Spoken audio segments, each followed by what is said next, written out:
decampment of Vancouver's Hastings Street continued on Thursday, but it's still not clear where people are supposed to go. Really traumatizing. It's, just witnessing that very violent state action with the police enforcement. Housing advocate Fiona York says several people have ended up at the encampment at Crab Park, where anxiety has been high. The fear yesterday was like, are we next? Is that going to happen in the next 24 hours or 48 hours? People just feeling like we're going to lose this little bit of stability we felt for a few months. Yeah, it's just simply wrong. There's no other way to put it, right?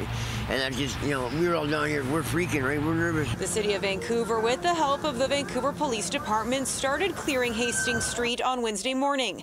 The city said the move followed a steady deterioration in public safety and an increase in fires.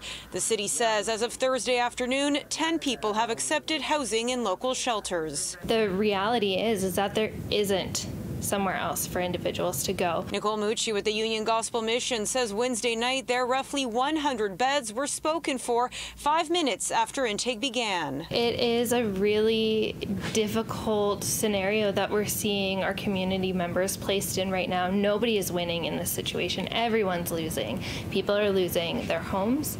They're losing their sense of community. We have shelter spaces available for people right now.